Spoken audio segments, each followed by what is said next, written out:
پھر اسی طرح نبی صلی اللہ علیہ وسلم دن میں 100 بار استغفار کیا کرتے تھے. تو اس لیے ہم سب کو بھی کثرت سے استغفار کرنی چاہیے.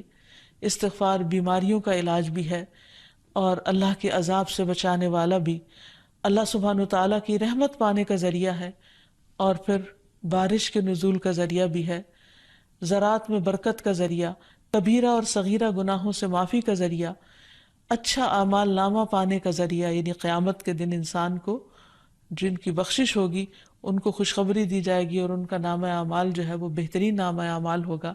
پھر جنت میں درجات کی بلندی استغفار کی وجہ سے ہوگی. تو اس لیے ضروری ہے کہ ہم اٹھتے بیٹھتے اپنے گناہوں کی معافی مانگتے رہیں. اور استغفار کے لیے انسان اپنی زبان میں بھی اللہ تعالیٰ سے بخشش مانگ سکتا ہے، لیکن بہتر یہ ہے کہ اگر انسان قرآنی دعاؤں اور مسنون دعاؤں کا سہارا لے اور ان کو سیکھ بھی لے، کیونکہ یہ ہم سب کی ضرورت ہے. سورۃ نوح میں اللہ سبحانہ وتعالیٰ فرماتے ہیں، حضرت نوح علیہ السلام نے اپنی قوم کو استغفار کرنے کو کہا، اور کیا کہا؟ فَقُلْتُ اسْتَغْفِرُوا رَبَّكُمْ، میں نے اپنی قوم سے کہا کہ اپنے رب سے استغفار کرو، اپنے رب سے معافی مانگو. تو نتیجہ کیا ہوگا؟ إِنَّهُ كَانَ غَفَّارًا، بے شک وہ بہت زیادہ معاف کرنے والا ہے. يُرْسِلِ السَّمَاءَ عَلَيْكُمْ مِدْرَارًا، تم پر آسمان سے خوب بارشیں برسائے گا، آسمان کو تم پر برسنے والا بنا دے گا. وَيُمْدِدْكُمْ بِأَمْوَالٍ وَبَنِينَ، تمہیں مال اور بیٹوں سے مدد دے گا. وَيَجْعَلْ لَكُمْ جَنَّاتٍ، تمہارے لیے باغات بنائے گا. وَيَجْعَلْ لَكُمْ أَنْهَارًا، اور تمہارے لیے نہریں جاری کر دے گا. آپ دیکھیں کہ ایک انسان کی خواہش کیا ہوتی ہے کہ اس کو کیا کچھ ملے، یعنی رہنے کا مقام اور حالات جو ہیں وہ پرسکون ہو. پھر اس کے بعد یہ کہ مال ہوں، بیٹے ہوں، باغ ہوں، اور زندگی کی اور آرائشیں اور نعمتیں ہوں.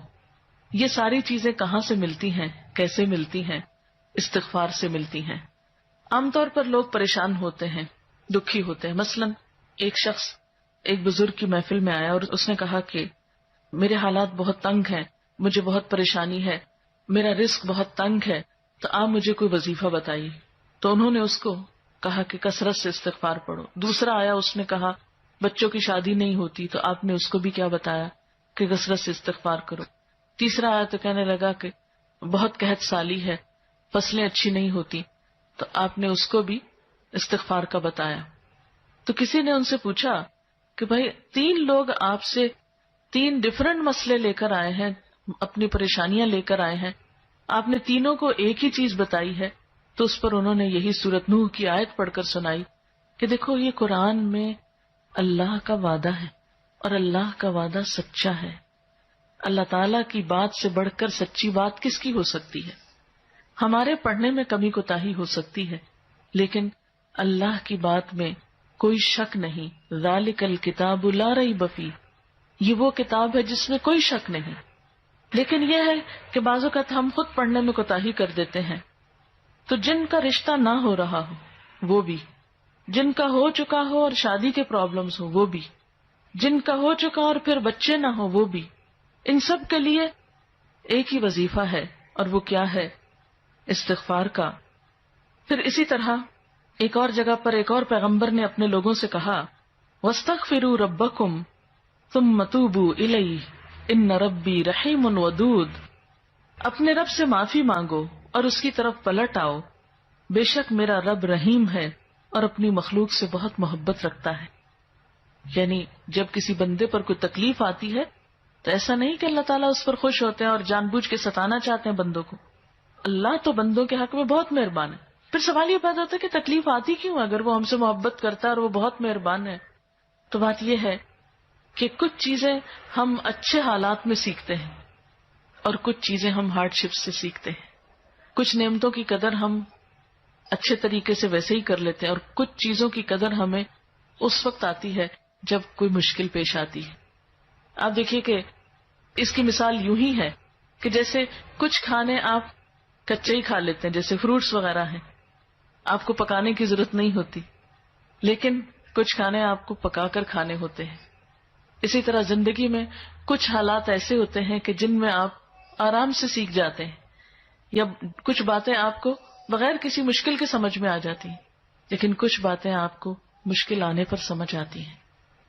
اور جس طرح انسان پختہ اور میچیور ہوتا ہے مشکلات میں، آپ نے دیکھا ہوگا کہ جو بچے ہارڈ شپس میں پلتے ہیں وہ بڑے ہو کر ان میں اسٹیمنا زیادہ ہوتا ہے، لیکن جو بچے بہت نعمتوں میں اور نازوں میں پلتے ہیں وہ اتنے بہادر اور اتنے ہمت والے نہیں ہوتے. اس لیے دھوپ اور چھاؤں، غم اور خوشی، دونوں اس کائنات کا حسن ہے. دن اور رات ایک بہت بڑی نشانی ہے ہمارے لیے. تو اس لیے جب تکلیف آتی ہے تو اس موقع پر انسان اللہ کی طرف زیادہ رجوع کرتا ہے، اللہ کو زیادہ یاد کرتا ہے، زیادہ ذکر کرتا ہے، اور اس طرح انسان کے گناہ دنیا میں ہی معاف ہونے لگتے ہیں. ایک اور جگہ پر آتا ہے وَأَنِ اسْتَغْفِرُوا رَبَّكُمْ ثُمَّ تُوبُوا إِلَيْهِ يُمَتِّعْكُمْ مَتَاعًا حَسَنًا، اور یہ کہ تم اپنے رب سے معافی چاہو اور اس کی طرف پلٹ آؤ تو وہ تم کو اچھا ساوانی زندگی دے گا. یعنی دنیا کی اچھی نعمتیں کس سے ملیں گی؟ استغفار سے.